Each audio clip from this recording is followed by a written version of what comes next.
Hi hello నమస్తే welcome to our channel. నేను మీ anchor పప్పు. ఈ రోజు మనతోని స్పెషల్ గెస్ట్ ఉన్నారండి. ఆ గెస్ట్ ఎవరు కాదు, శివరుద్ర సాధు గారు మనతోని ఉన్నారు. చాలా సమస్యలు ఉంటుంటాయి, చాలా మందికి పరిష్కారాలు కూడా దొరకవు. ఇది అవునా కాదా అన్న సందేహాల్లో ఉంటారు. కొన్ని సందేహాలు ఉన్నాయి, అది ఇప్పుడు శివరుద్ర సాధు గారిని అడిగి తెలుసుకునే ప్రయత్నిద్దాం. నమస్తే, నమస్కారం మిత్రమా. ఎలా ఉన్నారు? ధర్మ రక్షణలకై సృష్టిలో జరిగే అన్ని కార్యక్రమాలకై తిరుగుతూనే ఉన్నాం మిత్రమా. అంటే ఇప్పుడు గత జన్మ ఉంది ఖచ్చితంగా ఉంది. ఉన్నదని ఎలా ఆ తెలుసుకోగలుగుతాం? చాలా మంచి ప్రశ్న. ఒక మనిషికి చూడండి, ఇక్కడ ఉన్న ఈ చిన్న మెదడే మొత్తం సెన్స్, అంటే మన బాడీలో ఉన్న న్యూరో సిస్టమ్ అంతా పనిచేస్తుంది. మన మాట, మన చూపు చాలా బలమైనది. మీరన్న ఆ ప్రశ్నని కొంచెం వక్రీకరించి చెప్పుకోవాలి మనం. అంటే కొంచెం different way we have to talk. అయితే ఇక్కడ ఉన్న ఈ మెదడు తెలుసుకోవడానికే నీకు 90 సంవత్సరాల పైన పడుతుంది. అంటే నేనేం మాట్లాడుతున్నా, పెద్దవాళ్ళకి గౌరవం, చిన్నవాళ్ళని ఏ విధంగా ప్రేమలు, నమ్మిన భార్యని సౌభాగ్యవతిని ఎలా గెలవాలి, అక్కా చెల్లెలని మోసం చేస్తున్నామా, లేకపోతే బావ అమృతకు విలువలు ఇస్తున్నాం, ఇన్ని విలువలను కోల్పోయి క్షణిక నిర్ణయాల్లో ఎన్నో చేస్తాం. తాగుడో లేకపోతే ఎడ్యుకేషన్ ఫెయిల్, మంచి అని చెప్పిన వాడిని కూడా నీవేంది అన్న కాడికి వస్తాం. అంటే ఇవన్నీ స్థితిగతులు శంకర.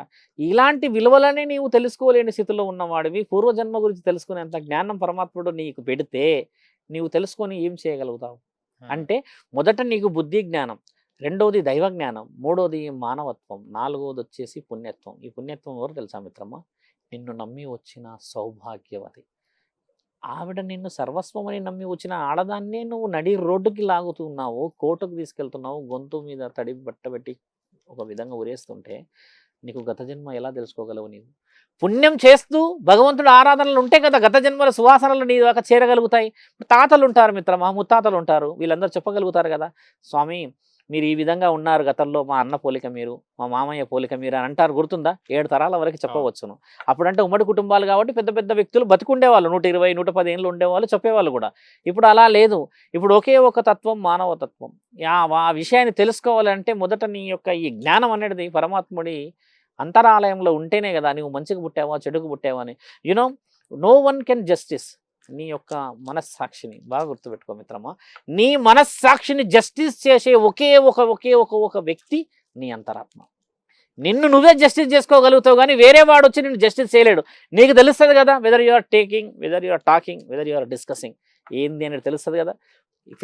ఒక లోపల ఒక ఫీలింగ్ వస్తుంది మనకి. ఈరోజు మనం ఈ ఫీల్ చేస్తున్నాం, అరే అది తప్పురా అంటే తప్పైతే ఏముంది, నలుగురు తెలుస్తుందా, వాడిని మోసం చేస్తున్నా అని తెలియదు కదా అన్న ఈ విషయంలో ఎవరు జస్టిస్ చేస్తారు మిత్రమా? నిన్ను నువ్వే మోసం చేసుకున్న వాడివి. గత జన్మ గురించి ఎలా చెప్పుకోగలవు, ఎలా అర్థం చేసుకోగలవు, దాని గురించి నువ్వు ఎవరికి చెప్పగలవు?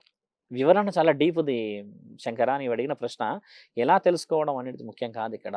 ఎందుకు ఈ జన్మ పుట్టింది అని తెలుసుకున్నప్పుడు అన్వేషణ మొదలైతే నువ్వు ఏ రోజైనా భజనలలో, ఏదైనా ఒక మందిరంలో, లేదన్నా ఒక మసీదులో, ఏదైనా ఒక చర్చిలో అంతటి పవిత్రంగా కూర్చోగలుగుతున్నావా? ఆదివారం అయితే కానీ పోలేం మనం, శుక్రవారం అయితే కానీ పోలేం మనం, పండుగ వస్తే కానీ మనం జెండాలు తీసుకొని వెళ్తున్నాం. అంతకు మించి భక్తి ఇంట్లోనే ఉందని అమ్మ నాన్న అక్క చెల్లె నమ్మి వచ్చిన పిల్లలు, తర్వాత భార్య, వీళ్ళందరి మధ్యలో కూడా దేవుడు ఉన్నట్టే కదా శంకర. ఇన్ని తెలివి లేని ఆలోచనల విషయంలో ఒకే ఒక్క తెలివైన ఆలోచన, నేను ఎలా ఉన్నాను పోయిన జన్మలో, మహారాజునా రాజునా అని అడిగి చాలామంది అడుగుతారు. రాజువు మహారాజు అయితే నీకు చెప్పాల్సిన అవసరం లేదు, నీ గుణగానాల్లో తెలిసిపోతుంది కదా. ఒకప్పుడు అంటే రాళ్ళు ఉండే, ఆ రాళ్ళని మనం కొండల్ని వెలగొట్టేసి పెద్ద పెద్ద కోటలు కట్టుకోగలిగాం. ఇప్పుడు కోటలు గులగొట్టుకుంటున్నాం శంకర, నేను ఎవరో తెలుసుకొని. కానీ నీవు ఎవరో తెలుసుకోవాల్సిన అవసరం లేదు. ఉన్న 60-50 సంవత్సరాల జీవితం ఒకప్పుడు 100-120. ఈ రోజుల్లో నిన్ను నువ్వు తెలుసుకోవడానికే 40 ఏళ్ళని ముగిచ్చేస్తున్నావు. కాబట్టి గత జన్మ ఉన్నది అనడానికి కారణం ఏంటంటే, కారణ జన్మలని తెలుసుకోవాలి. కారణం చేత పుట్టామంటే మొదట నీ యొక్క మనస్సుని కడుక్కోవాలి. అంతరాలయం, ఆలోచన, నీ యొక్క ఆత్మ నేను ఎన్ని చెప్పినా నీ మాట తప్పితే నా మాట వినదు. బాగా గుర్తుపెట్టుకోండి. గురువు లేని విద్య గుడ్డి విద్య మిత్రమా. గురువులు చెప్పింది వింటున్నామా? తల్లిదండ్రులు చెప్పింది వింటున్నామా? అంతెందుకు శంకర, నీ మనస్సాక్ష్యానికి ఇది వద్దు ఇది వద్దు ఇది వద్దు అని అన్నా కూడా అదే చేసిన రోజులు ఉన్నాయి కదా ఇక్కడ. ఇవే పోకూడదు అంటాం. బాగా గమనించండి, ఎప్పుడైనా సెన్స్ వస్తుంది, ఒక సెన్స్. మనం రైట్ వేలో పోకూడదు, ట్రాఫిక్ ఉంటుంది అన్నా కూడా ట్రాఫిక్ ఉంటే ఉండని ఏదో అని వెళ్ళిపోతాం. అలా స్ట్రక్ అయిన సందర్భాలు ఎక్కువ ఉంటాయి చూడండి.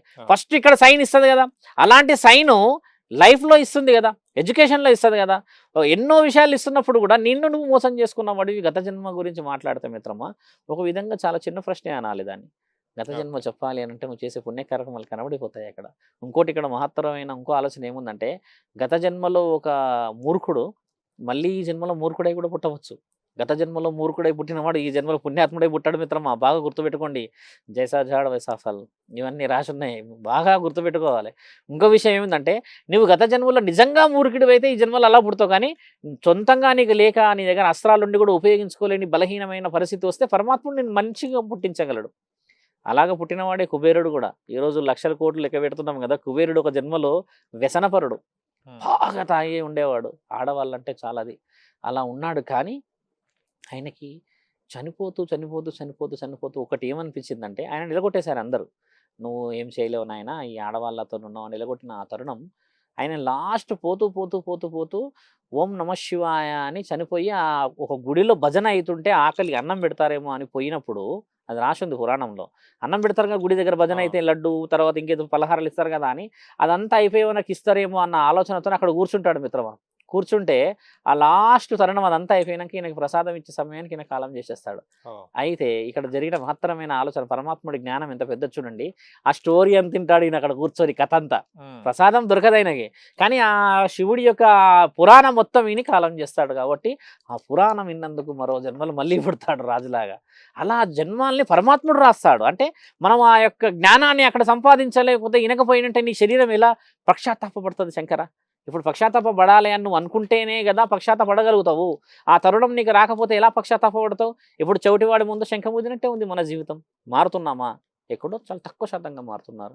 మీరు నన్ను అడిగారు కదా, ఏమని మొదట అడిగారు, ఇలా ఉండి మోసం చేస్తున్నారా స్వామి చాలా మందిని అన్నారు కదా. ఆ ప్రశ్నకి బలం ఏంటంటే, స్వామి మోసం చేయాలంటే ఈ దేహం అవసరం లేదు శంకర.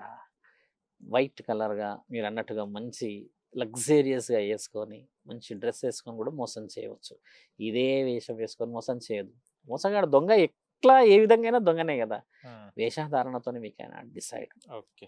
ఆయన చూస్తే గనక మనము మరణించిన తర్వాత ఆత్మ అనేది ఎన్ని రోజులు భూమి మీద ఉంటుంది, ఎప్పుడు చేరుకుంటుంది తన చూడండి, లోకానికి? జనన మరణాలని రాసేది పరమాత్మ ఏం రాస్తాడంటే ఆయుష్ రాస్తాడు మొదట. బ్రహ్మలు ఒక అమ్మ కడుపులో మీరు అన్నట్టుగా నిర్ణయాలు జరుగుతున్నప్పుడు ఏం రాస్తాడంటే, ఈ మానవుడికి పూర్ణంగా ఆయుష్ అంటే పరిపూర్ణమైన ఆయుష్ 70 సంవత్సరాలు రాశాడు.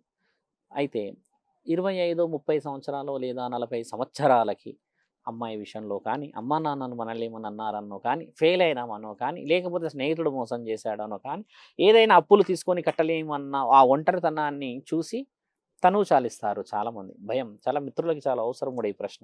ఆ క్షణిక నిర్ణయాలు తీసుకొని చనిపోతారు మిత్రమా.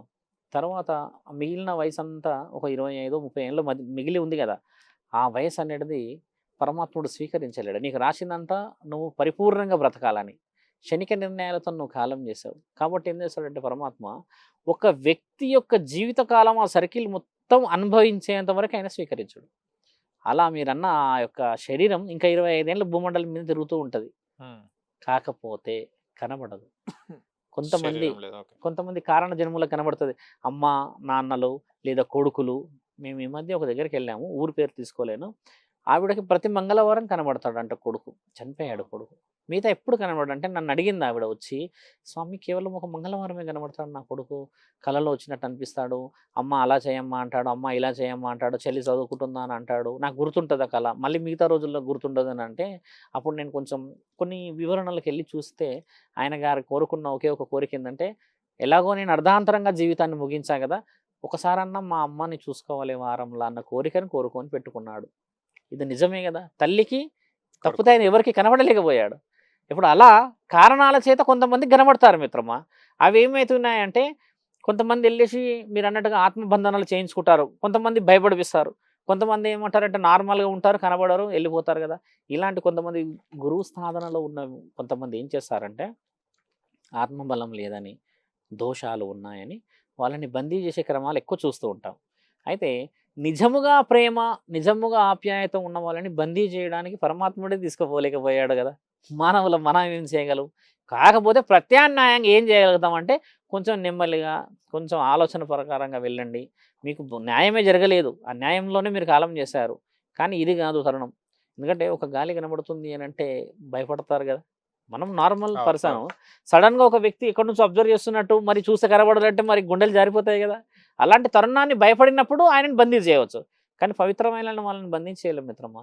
మేము అడిగింది ఆ అమ్మని ఏం తెలుసా, నీవు అనుమతిస్తే అమ్మ ఏదన్నా బలంగా చేసి నీ కొడుకుని తండ్రి ఆలోచనలో మళ్ళీ పుట్టించి ఏర్పాటు చేస్తా అంటే ఆమె గట్టిగా మాట్లాడి అన్నది, అలా ఎలా చేస్తారు స్వామి, నా కొడుకు నాకు కనబడితేనే నాకు ఆనందం. పిచ్చి ప్రేమ. అదే. తల్లి ప్రేమను మనం వేరు చేయగలమా? ఉమ్. అలా ఆవిడ ప్రేమను నేను చాలా ఇష్టపడి చెప్పిన, అలానే అవుతుందిలే అమ్మ. నీ కొడుకుని విడదీయడానికి నేనెవడిని? నీకు సమస్య ఉన్నదంటే ముందుకు పోదాం. అదే వేరే వాళ్ళు అయ్యుంటే ఇంకేదో భయంలాగా చెప్పేసేసి చేసేసిన సందర్భాలు ఉంటాయి. దానివల్ల ఉపయోగం ఏమి లేదు శంకర. కాబట్టి ఏందంటే మీరన్నట్టు ఒక ఆత్మ ఎన్ని రోజులు ఉంటది అనంటే దాని ఆయుష్షు తీరే వరకు ఉంటుంది.